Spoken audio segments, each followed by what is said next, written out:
नमस्कार, मैं हूं श्रद्धा। आप देख रहे हैं भारत एक्सप्रेस। कैंसर एक जानलेवा बीमारी है, इसका इलाज मुश्किल है और इसीलिए इससे बचाव की इसका सबसे बड़ा इसका उपचार बचाव है। कैंसर होने के कई कारण हैं, लेकिन बहुत कम लोग ये जानते हैं कि टेंशन और ख़राब खान पान भी कैंसर के जोखिम को बढ़ाते हैं। दरअसल मौजूदा वक्त में पहले की तरह लोग ना तो अपने शरीर का ध्यान रख पाते हैं और ना ही बेहतर खान पान के लिए वक्त निकाल पाते हैं। नतीजा, शरीर का जो मैकेनिज्म है वो बिगड़ता चला जाता है। आहिस्ता आहिस्ता शरीर कैंसर जैसी खतरनाक बीमारी की चपेट में आ जाता है।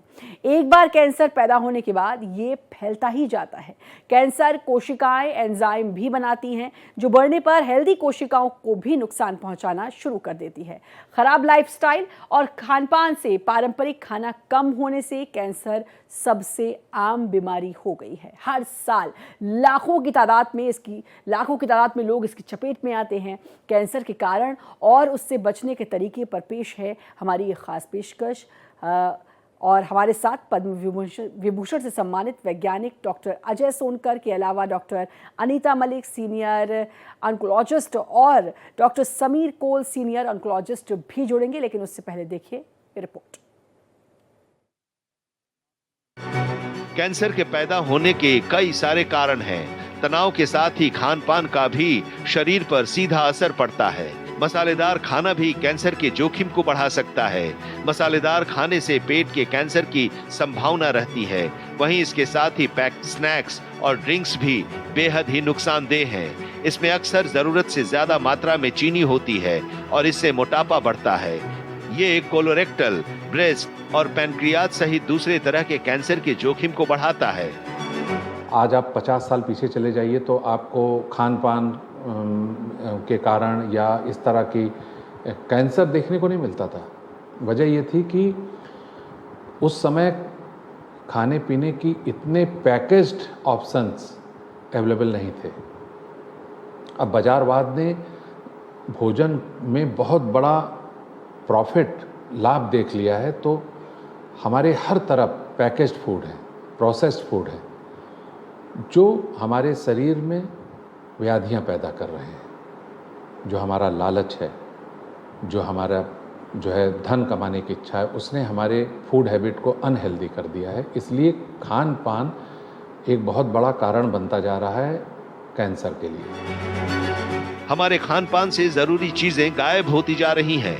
फल, सब्जी, साबुत अनाज और प्रोटीन से भरपूर आहार की कमी होती जा रही है और उसकी जगह कार्बोहाइड्रेट वाले प्रोडक्ट का इस्तेमाल तेजी से बढ़ रहा है। कैंसर के सेल्स को ठीक तो नहीं किया जा सकता है, लेकिन अगर कैंसर कोशिकाओं को कार्बोहाइड्रेट फूड न दिया जाए तो उसे बढ़ने से रोका जा सकता है। ट्यूमर के विकास को धीमा किया जा सकता है। खराब लाइफस्टाइल और खान-पान की वजह से ही कैंसर अब आम बीमारी होती जा रही है। कैसे हैंडल करें? आप कार्बोहाइड्रेट लेना बंद कर दीजिए। आप अपने शरीर को स्टार्वेशन पे रखिए। ये भी आपको एक तनाव पैदा करेगा।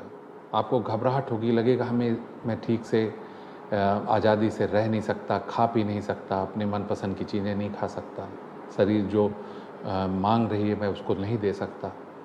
तो वो भी अपने आप में एक अलग समस्या पैदा करती है और करेगी। तो हमें इस बात को समझना होगा कि हमारे शरीर की नेचुरल प्रक्रिया क्या है, बायोलॉजिकल एक्टिविटीज़ किस तरीके से काम करती है, और जो हमारा जो नेचुरल प्रोसेस है आज के जो हमारी एपिजेनेटिक्स है या हमारी लाइफ स्टाइल है उससे वो मैच नहीं करती। कैंसर सेल्स को हेल्दी सेल्स में कन्वर्ट नहीं किया जा सकता है। उसे किल करना ही एकमात्र उपचार है। उपचार के दौरान रेडिएशन या कीमोथेरेपी की जाती है। उससे बहुत सारे हेल्दी सेल्स भी मारे जाते हैं और इसका असर भी शरीर पर पड़ता है। लिहाजा कैंसर पैदा होने वाले कारणों का पता लगाना जरूरी है ताकि इससे पूरी तरह से बचाव हो सके, क्योंकि इलाज से बेहतर बचाव है। हमारे लिए ये जानना जरूरी है कि हमारा शरीर कार्बोहाइड्रेट बॉडी है और हमारे शरीर का एक नेचुरल प्रोसेस है। अपनी लाइफ स्टाइल को एड्रेस करने की ज़रूरत है। अपने विकास क्रम में जो हमारे शरीर की जो प्रक्रियाएं उत्पन्न हुई हैं उसके खिलाफ जा कर के हम एक टाइम बीइंग ट्रीटमेंट तो कर सकते हैं, लेकिन हमारी शरीर कार्बोहाइड्रेट ईटिंग बॉडी है और हमारे शरीर की एक नेचुरल प्रोसेस है। ट्रीटमेंट के लिए हम उस प्रोसेस को खान पान और दूसरे ट्रीटमेंट के द्वारा उसको स्टिमुलेट करके टेम्परेरी रिलीफ तो पा सकते हैं, लेकिन इस स्थिति में परमानेंट जिया नहीं जा सकता और जिया नहीं जाना चाहिए। ट्रीटमेंट के लिए हम उस प्रोसेस को खान पान और दूसरे ट्रीटमेंट के द्वारा उसको स्टिमुलेट करके टेम्पररी रिलीफ तो पा सकते हैं, लेकिन इस स्थिति में परमानेंट नहीं जिया जा सकता है।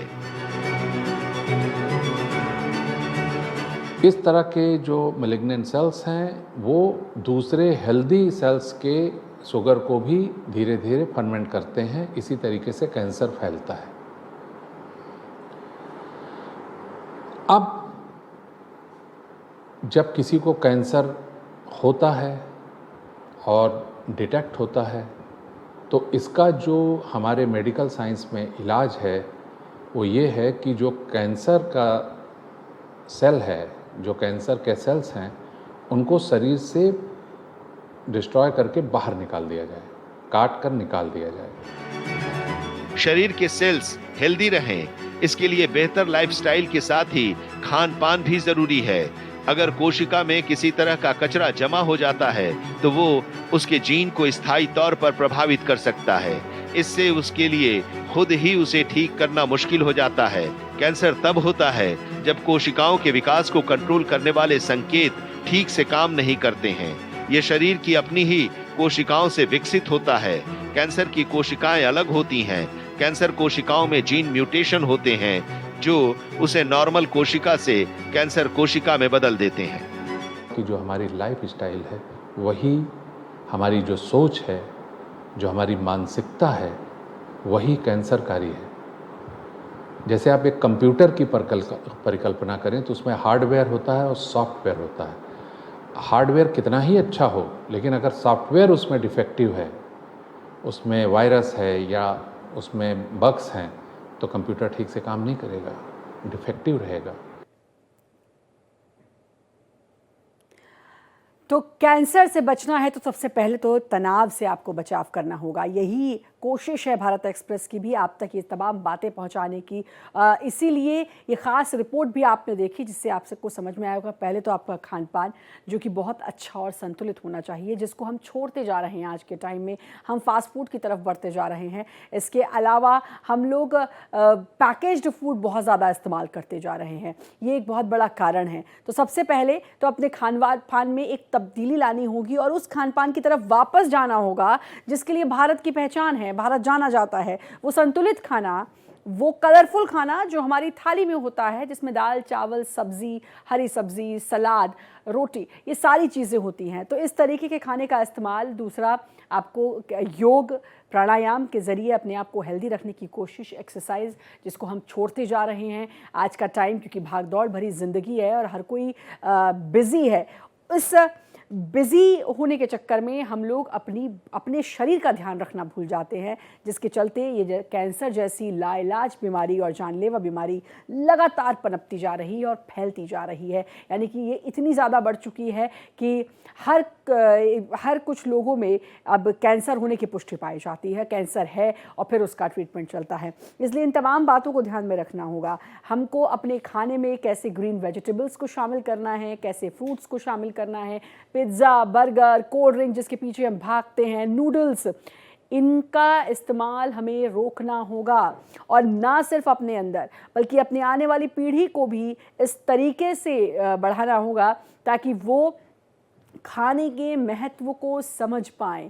टेस्ट के साथ साथ खाने की क्या वैल्यू है, क्या उसके न्यूट्रिशंस हैं, इस बात को वो पीढ़ी समझ पाए और हम लोग भी उस पर अमल करें। क्योंकि भारत की मैं ख़ास तौर पर बात करूं तो भारत में जिस तरीके का खान पान रहा है हमेशा से, उसकी न्यूट्रिशियस वैल्यू बहुत हाई होती है।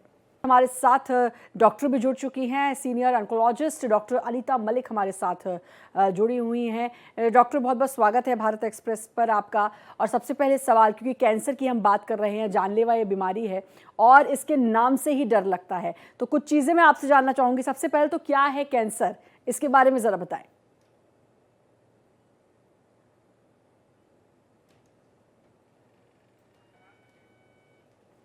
मैम आप मुझे सुन पा रही हैं? तो मेरा पहला सवाल ये है कि ज़रा कैंसर के बारे में बताएं कि कैंसर क्या है और कैसे ये होता है। नमस्कार।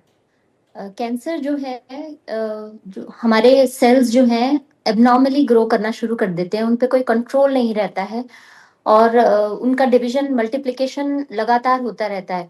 तो ये सेल्स जो नॉर्मल फंक्शन नहीं करते हैं और अपनी जो जैसे किडनी से निकला है तो कैंसर, तो किडनी के जो सेल्स और बनाते रहेंगे बट उसमें वो फंक्शन ब्लड फिल्टर करने का, छानने का वो काम नहीं करते हैं। तो ये लोकली भी बढ़ते हैं और दूसरे ऑर्गन्स में भी बढ़ना शुरू होते हैं। तो इस तरह से कैंसर बढ़ता है। बिल्कुल, आजकल का जो समय है बहुत भाग-दौड़ भरा, बहुत स्ट्रेस भरा समय है। हम सभी बहुत स्ट्रेस लेते हैं, प्रोफ़ेशनली भी और पर्सनली भी। ये एक बहुत बड़ा कारण हो सकता है कैंसर का। इसको कैसे दूर करना है? एक तो स्ट्रेस जो है वो बहुत तरह से इफ़ेक्ट पड़ता है हमारी बॉडी पे। ये इन्फ्लेमेशन इंड्यूस करता है, हमारा इम्यून सिस्टम पे इसका इफ़ेक्ट होता है, उससे ट्यूमर ग्रोथ के लिए ये फ़ेवरेबल एनवायरनमेंट क्रिएट करता है। हुँ। तो उस तरह से जो ट्यूमर बढ़ता है, तो हमें स्ट्रेस बिल्कुल नहीं लेना चाहिए और हमारी लाइफ़स्टाइल भी हेल्दी लाइफ़स्टाइल हमें अपनानी चाहिए ताकि जो इसका इफ़ेक्ट हमारी बॉडी पे ना पड़े। और बाकी जो हमारे लाइफ़स्टाइल रिलेटेड जो फैक्टर्स हैं, जैसे हमारा स्मोकिंग है, ओवर ईटिंग है, ये सब पे अगर हमारा कंट्रोल होगा, तो इससे रिलेटेड कैंसर के इंसिडेंस पे हम कंट्रोल कर पाएँगे। डॉक्टर अनीता एक चीज़ और, क्योंकि आजकल जो हमारा खान-पान है वो बहुत बदल गया है और बड़ा हम पिज़्ज़ा, बर्गर या पैकेज्ड फूड जो आता है जिसको डीप फ्रीज़ किया जाता है, उसको हम कई बार निकाल के उसको गर्म करके उसको भी खा लेते हैं सहूलियत की वजह से। लेकिन क्या ये भी एक बहुत बड़ा कारण हो सकता है कैंसर की तरफ बढ़ने का? हाँ, बिल्कुल। प्रोसेस्ड फूड नहीं खाना चाहिए, सैचुरेटेड फैटी एसिड्स वाले जो फूड हैं, वो अवॉइड करने चाहिए। स्मोक्ड फूड अवॉइड करना चाहिए और जैसे कहते हैं मेयोज़ होता है ज़्यादातर, चीज़ नहीं होता है, तो मेयोज़ बहुत ही हार्मफुल है हमारे लिए। तो ये सारी चीज़ें हमारी बॉडी पे एडवर्स इफ़ेक्ट कॉज़ करती हैं और एक तरह से डायरेक्टली, इनडायरेक्टली कैंसर के इंसिडेंस को बढ़ाते हैं। डॉक्टर अनीता आपके पास तो बहुत सारे पेशेंट्स आते होंगे कैंसर के। अगर पैटर्न में समझने की कोशिश करूं तो किस किस्म के पेशेंट्स ज़्यादा होते हैं कि स्ट्रेस बहुत ज़्यादा था, लाइफस्टाइल ऐसी थी, बहुत ज़्यादा काम और हर टाइम स्ट्रेस, या फिर खान-पान ऐसे ही उल्टा सीधा कुछ भी खा लिया बस पेट भरने के लिए, नहीं सोचा, या फिर कुछ लोग टेस्ट के लिए खाते हैं, जो अच्छा लगा वो खा लिया लेकिन वो अच्छा नहीं होता उनके सेहत के लिए। किस तरीके के पेशेंट्स आपके पास ज़्यादा आते हैं? ज़्यादातर पेशेंट्स में स्मोकिंग या टबैको रिलेटेड हैबिट्स देखे गए हैं। 70-80% पेशेंट्स में ये कारण होता है। उसके अलावा और भी फैक्टर्स हैं, जैसे कि लाइफ़स्टाइल, स्ट्रेस और लाइफ़स्टाइल इनडायरेक्टली स्मोकिंग को भी प्रमोट करता है, ओवर ईटिंग को प्रमोट करता है। सेडेंटरी लाइफ़स्टाइल है, अगर हमारा ओबीज़ है, सो कुछ कैंसर्स जैसे ब्रेस्ट कैंसर और यूट्राइन कैंसर्स, ये उन फीमेल्स में ज़्यादा देखे गए हैं।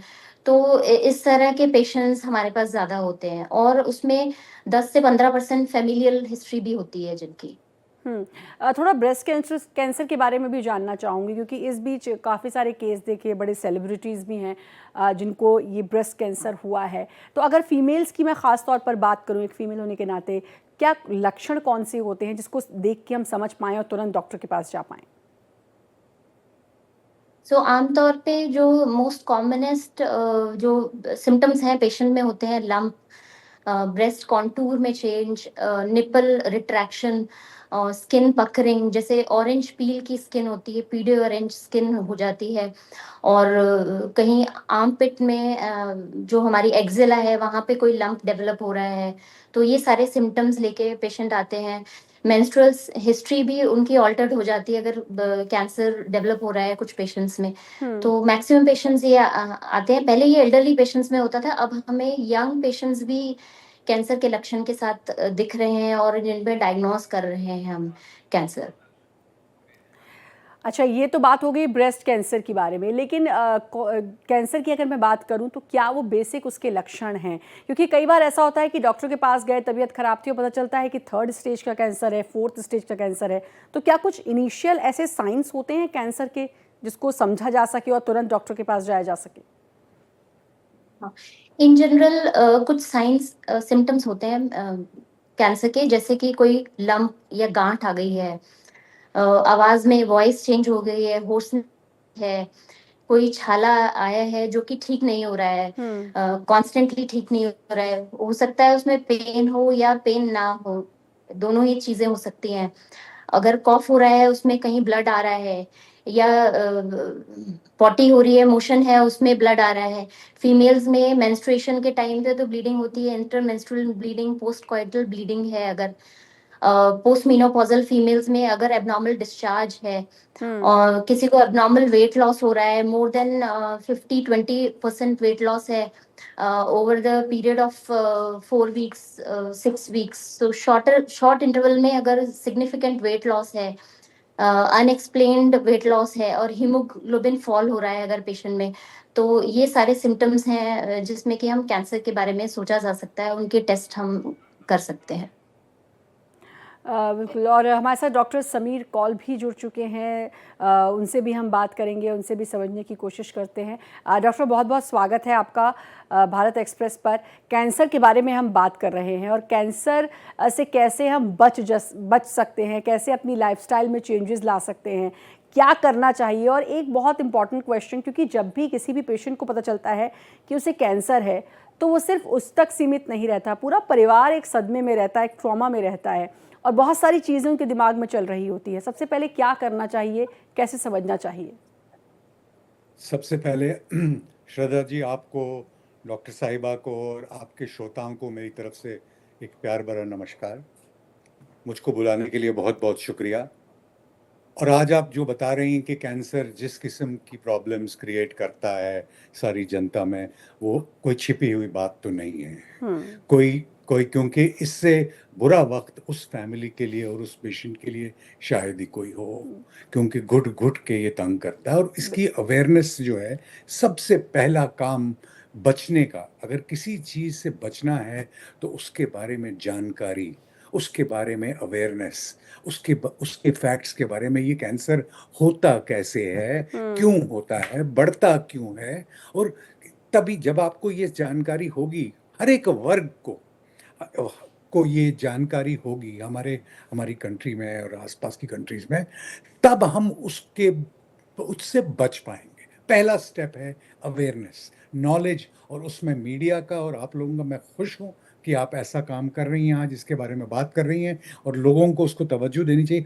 लोग अपनी सेहत को इतना सीरियसली नहीं लेते हैं, बिल्कुल। जो जनता है, क्योंकि हमारा एटीट्यूड ये हो गया है कि जब हमारी गाड़ी खराब होती है तो तब हम उसको गैरेज में लेके जाते हैं, जब टूट जाती है।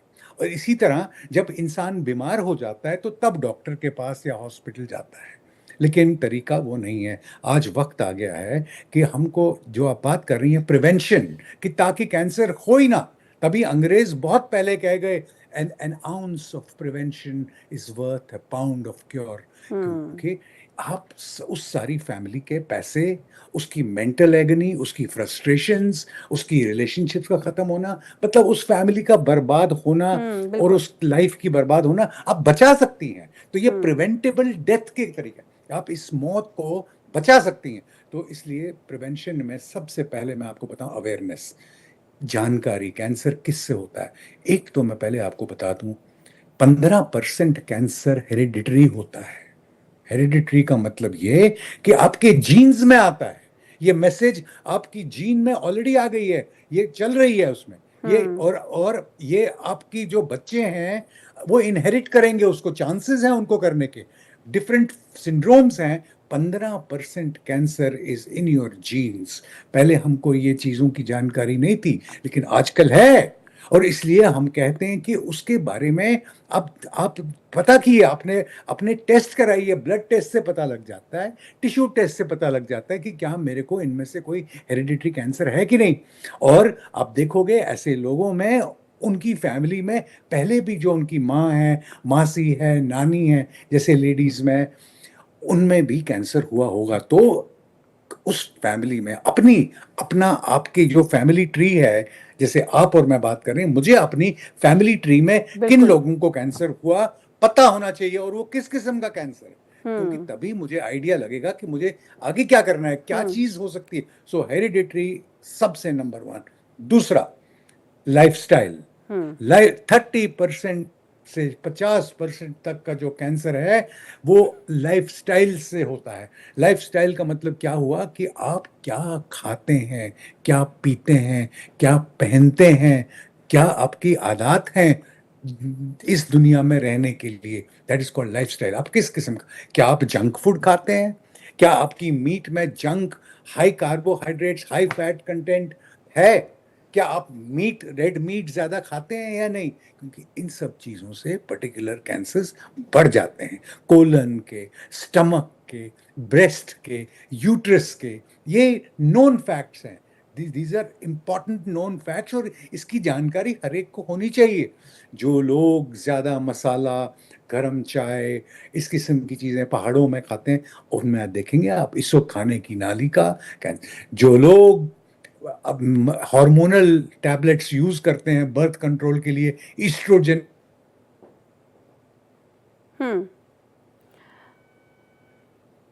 बिल्कुल, तो जो जिस तरीके से डॉक्टर समीर बता रहे हैं, इन तमाम बातों का हमें ख्याल रखना चाहिए। डॉक्टर अनीता, मेरा सवाल वही है, हम उस तक पहुंच रहे हैं कि किस तरीके से मरीज़ को कंसोल करना है जिसको कैंसर हुआ है, क्योंकि उसके दिमाग में हज़ारों चीज़ें चल रही होती हैं।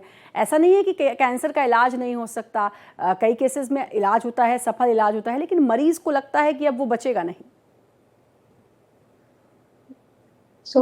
कैंसर का जो ट्रीटमेंट है, जो उसका आउटकम है, वो डिपेंड करता है किस तरह का कैंसर है, कौन सी स्टेज में है और कौन सी दवाइयों के लिए सेंसिटिव है। तो सबसे पहले तो उसका प्रॉपर डायग्नोसिस होना, बायोप्सी होना, स्टेजिंग वर्कअप होना बहुत इंपॉर्टेंट है। तो कई सारे पेशेंट्स ऐसे हैं जो कि एक मिथ है कि बायोप्सी से फैल जाता है, ये बहुत ही गलत चीज़ है। बायोप्सी से हमें पता चलता है किस तरह का है, क्या हिस्टोलॉजी है, आगे चल के जो उनकी टेस्टिंग है स्पेसिफिक दवाइयों के लिए, और जो कि निर्धारित करती है कि किस तरह की ट्रीटमेंट की जरूरत पड़ेगी। सबसे पहले डायग्नोसिस जो है बायोप्सी और पेट स्कैन से हमें, या सीटी स्कैन, जो भी एमआरआई डॉक्टर ने एडवाइस किया है वो करना है। उसके बाद बात आती है ट्रीटमेंट की। तो अगर ट्रीटमेंट हम अर्ली स्टेज में डिटेक्ट कर रहे हैं, स्टेज 1 और स्टेज 2 में, तो उसके चांसेस हैं कि 80% जो क्योर के चांसेस होते हैं। वही चीज हमारे साथ यहाँ पे रिवर्स होती है कि 80% पेशेंट्स हमें लेट स्टेज में, स्टेज 3, स्टेज 4 में मिलते हैं, जिसका आउटकम 20% ही रहता है, 20% पेशेंट ही ठीक हो पाते हैं। पर फिर भी प्रॉपर ट्रीटमेंट होना चाहिए डायग्नोसिस के बाद में, तभी हम क्योर की बात कर सकते हैं। बिल्कुल। डॉक्टर समीर, अभी आप क्योंकि बता रहे थे कि हेरिडिटरी है, होती है, और भी बहुत सारे लाइफस्टाइल एक रीज़न होता है। इलाज की मैं थोड़ा बात करना चाहूँगी क्योंकि समय भी इशारा कर रहा है, क्योंकि इलाज करवाने के लिए भी लोग बड़ा डरते हैं, बड़ा उनको लगता है कि कीमो जो है उससे बाल झड़ जाएंगे। ये बहुत सारी भ्रांतियाँ भी हैं, इसको कैसे दूर कर सकते हैं, ज़रा आप समझाएं। आप मेरे को बहुत अच्छा सवाल पूछ रही हैं, लेकिन उससे पहले मैं आपको बताऊं जानकारी इस चीज की कि एक्सरसाइज जो लोग नहीं करते, मोटापा, ओबेसिटी, बिगेस्ट रिस्क फैक्टर लोगों को पता होना चाहिए। अल्कोहल, स्मोकिंग, ये, और एनवायरमेंटल पोल्यूशन, कोल टार जो वर्क चल रहा होता है, हम लोग चलते हैं, और हमारी जो पोल्यूशन और हमारा खान पीन साफ होना चाहिए, पानी साफ होना चाहिए। ये बड़ा इंपॉर्टेंट चीज है क्योंकि ये प्रिवेंटेबल है। और उसके बाद की बात यह है कि अगर वो आप अपने डॉक्टर के पास में, कोई भी डॉक्टर जो आपके जनरल प्रैक्टिशनर हो, आप 3 साल में एक बार अपना होल बॉडी चेक कराएं। बहुत इंपॉर्टेंट, बहुत ही इंपॉर्टेंट। उससे आप बचेंगे, उस वक्त इतनी मुसीबत से बचेंगे जो हम देखते हैं लोग झुलसते हुए रोज। कोई जरूरत नहीं है, 3 साल में एक बार। और अगर आपकी फैमिली हिस्ट्री है, किसी को आपके खानदान में ये हुआ है, तो आप साल में एक बार कराएं, 3 साल में नहीं चलेगा। वंस अ ईयर आपको पैप स्मेयर इनके पास जाना पड़ेगा, डॉक्टर साहिबा के पास में।